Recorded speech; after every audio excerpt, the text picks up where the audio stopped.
دوستو اللہ تعالیٰ نے اس دنیا میں کروڑہا قسم کے جاندار پیدا فرمائے ہیں۔ ان میں سے ہر جاندار کی خلقت میں کوئی نہ کوئی حکمت پوشیدہ ہے۔ ہر جانور کی کوئی نہ کوئی خاصیت ہے جو فائدہ یا نقصان پہنچاتی ہے۔ خواتین و حضرات، ان لاکھوں کروڑوں اقسام کے جانداروں میں سے ایک جانور کتا بھی ہے۔ کتا عام طور پر وفا کی علامت سمجھا جاتا ہے اور یہ اپنے مالک کو اس کے دشمنوں سے محفوظ رکھتا ہے، مگر آپ ہم سب کے ایمان کا حصہ یہ ہے کہ رسول اکرم صلی اللہ علیہ وآلہ وسلم نے فرمایا ہوا ہے کہ جس گھر میں کتا ہوگا اس گھر میں فرشتے داخل نہیں ہوتے۔ آج ہم پیپل لائیو کی اس ویڈیو میں یہ جانیں گے کہ اسلام میں کتا رکھنے کی ممانعت کیوں کی گئی، اور جب اس کی ممانعت ہی کی جانی تھی تو اللہ تعالیٰ نے اس جاندار کی خلقت کیوں فرمائی، اس کو کیوں پیدا کیا اور کس طرح پیدا کیا۔ پیپل لائیو کی ہماری آج کی اس ویڈیو کا موضوع یہی ہے، مگر آگے بڑھنے سے پہلے ہم آپ سے یہ گزارش کریں گے کہ اگر آپ نے ابھی تک ہمارا چینل سبسکرائب نہیں کیا ہوا تو ریڈ سبسکرپشن بٹن پر کلک کر کے اور بیل آئیکن کو پریس کر کے آپ ہماری سبسکرپشن لسٹ میں شامل ہو سکتے ہیں اور یوں آنے والی ہر ویڈیو کو باقاعدگی سے حاصل کر سکتے ہیں۔ دوستو، کتے کی تخلیق کے مقصد کے بارے میں اور کتے کو کیسے پیدا کیا گیا، اس بارے میں دو حکایات ہیں۔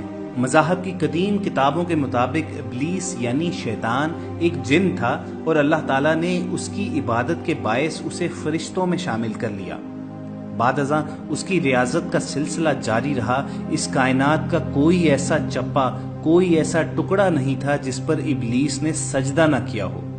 یہ ان سجدوں، ان ریاضتوں اور ان عبادتوں کا نتیجہ تھا کہ اللہ تعالیٰ نے ابلیس کو فرشتوں کا سردار بنا دیا، لیکن پھر ابلیس غرور کا شکار ہو گیا اور اس نے مٹی کے پتلے یعنی آدم علیہ السلام کو سجدہ کرنے سے انکار کر دیا۔ یہاں سے خیر و شر کی طاقتوں کے درمیان جنگ کا آغاز ہوا۔ قدیم صحائف میں لکھا ہے کہ جب شیطان کو حضرت آدم علیہ السلام کو سجدہ کرنے کا حکم دیا گیا تو اس نے حضرت آدم پر حقارت سے تھوک دیا۔ شیطان کا تھوک حضرت آدم کے پیٹ پر گرا۔ بعد ازاں اللہ تعالیٰ نے جب حضرت جبرائیل کو تھوک والی مٹی نکالنے کا حکم دیا تو حضرت جبرائیل نے یہ مٹی نکالی۔ حضرت آدم کے پیٹ پر ایک چھوٹا سا سوراخ بن گیا۔ یہ سوراخ ناف کی شکل میں آج بھی ہمارے پیٹ پر موجود ہے۔ اللہ تعالیٰ نے ناف کی مٹی سے بعد ازاں کتا بنایا۔ خواتین و حضرات، قدیم صحائف کی روشنی میں کتے میں دو خصائص ہوتے ہیں، اور یہ دو خصلتیں اس لیے ہیں کہ یہ انسان سے محبت کرتا ہے۔ کیونکہ یہ انسان کی مٹی سے بنا تھا اور یہ انسان پر بھونکتا ہے۔ اس کی وجہ قدیم صحائف میں یہ درج کی جاتی ہے کیونکہ اس میں شیطان کا تھوک شامل ہے۔ آپ کو یہ جان کر حیرت ہوگی کہ کتا دنیا کی واحد مخلوق ہے جو شیطان کو بھی دیکھ سکتی ہے۔ شاید یہی وجہ ہے کہ رات کے اندھیرے میں جب شیطان کے قافلے آسمانوں سے اترتے ہیں تو کتے اوپر دیکھ کر ایک خوفناک آواز نکالتے ہیں۔ کتے کی تخلیق کا سبب اور اس کی پیدائش کے عمل کے بارے میں دوسری روایت ہمیں نور المبین نامی کتاب میں ملتی ہے۔ مولا علی علیہ السلام نے نبی اکرم صلی اللہ علیہ وآلہ وسلم سے دریافت کیا کہ اللہ تعالیٰ نے کتے کو کیوں پیدا کیا؟ آپ نے فرمایا کہ اللہ نے اس کو ابلیس کی تھوک سے پیدا کیا۔ عرض کیا کہ وہ کیسے؟ آپ نے فرمایا جب اللہ نے حضرت آدم اور حضرت حوا علیہ السلام کو زمین پر اتارا تو یہ دونوں چڑیوں کے چوزوں کی مانند کانپ رہے تھے۔ اس وقت ابلیس زمین پر حضرت آدم علیہ السلام سے پہلے آ چکا تھا۔ جب اس نے انہیں دیکھا تو دوڑا اور زمین کے درندوں کے پاس پہنچا اور بولا کہ آسمان سے دو پرندے گرے ہیں، ان سے بڑا پرندہ شکار کبھی کسی نے نہیں دیکھا، چلو انہیں کھا لو۔ یہ سن کر درندے ابلیس کے ساتھ دوڑے۔ ابلیس ان کو راستے میں للکار رہا تھا اور چلا رہا تھا کہ اب تھوڑی دور کی مسافت ہے، اور جلدی جلدی بولنے سے اس کے منہ سے تھوک گر رہا تھا۔ تو اللہ نے اس تھوک سے نر اور مادہ کتے پیدا کر دیے۔ وہ دونوں حضرت آدم اور حضرت حوا علیہ السلام کے سامنے کھڑے ہو گئے اور ان دونوں نے ان درندوں کو ان کے قریب آنے نہیں دیا۔ اسی دن سے کتا جنگل کے درندوں کا دشمن اور درندے کتوں کے دشمن ہو گئے۔ غالباً کتے میں وفا کا عنصر اسی لیے شامل ہے کہ یہ روز ازل ہی سے انسان کی حفاظت کے لیے معمور کیا گیا ہے۔ مگر دوستو، یہاں سوال یہ اٹھتا ہے کہ جب اس میں یہ خاصیت پائی جاتی ہے تو اس کے باوجود کتے کو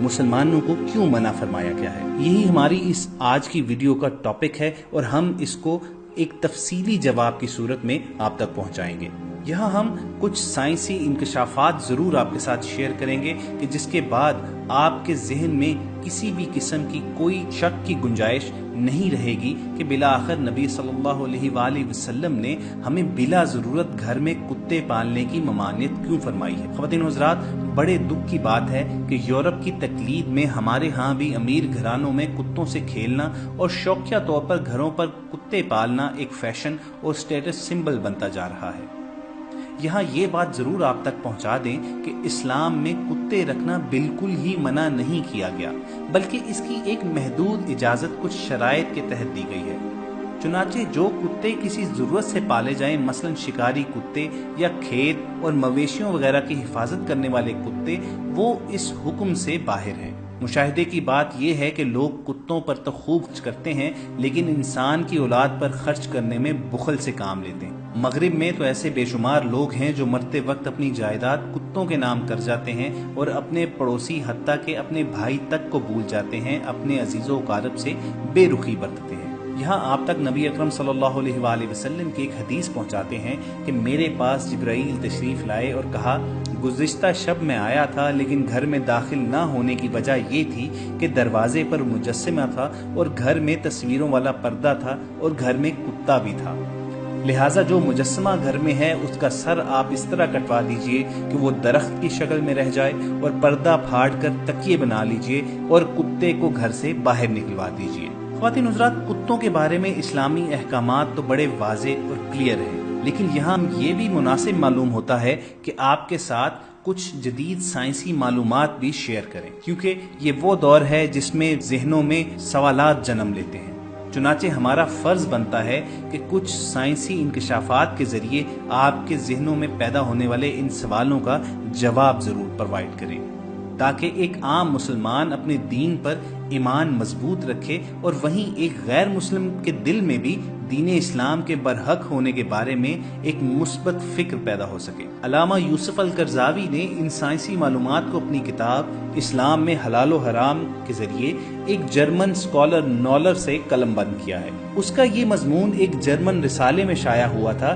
اس مضمون میں ان اہم خطرات کو بیان کیا گیا ہے جو کتے کو پالنے یا اس کے قریب رہنے کی صورت میں لاحق ہوتے ہیں۔ نالر لکھتا ہے کہ گزشتہ چند برسوں میں لوگوں کے اندر کتا پالنے کا شوق کافی بڑھ گیا ہے، جس کے پیش نظر ضرورت محسوس ہوتی ہے کہ لوگوں کی توجہ ان خطرات کی طرف مبذول کرائی جائے جو اس سے پیدا ہوتے ہیں، خصوصاً جبکہ لوگ کتا پالنے ہی پر اکتفا نہیں کرتے بلکہ اس گھر میں اس طرح چھوڑ دیا جاتا ہے کہ وہ چھوٹوں اور بڑوں کے ہاتھ چاٹ لے، ان کی پلیٹوں میں رکھا کھانا کھا جائے۔ طبی نقطہ نظر سے دیکھا جائے تو کتے کو پالنے اور اس کے ساتھ خوش طبعی کرنے سے جو خطرات انسان کی صحت اور اس کی زندگی کو لاحق ہوتے ہیں ان کو معمولی خیال نہیں کیا جا سکتا۔ بہت سے لوگوں کو اپنی نادانی کی بھاری قیمت ادا کرنی پڑتی ہے۔ اس کی وجہ یہ ہے کہ کتوں کے جسم پر ایسے جراثیم ہوتے ہیں جو دائمی اور لا علاج امراض کا سبب بنتے ہیں، بلکہ کتنے ہی لوگ اس مرض میں مبتلا ہو کر اپنی جان سے ہاتھ دھو چکے ہیں۔ اس جراثیم کی شکل فیتا کی مانند ہوتی ہے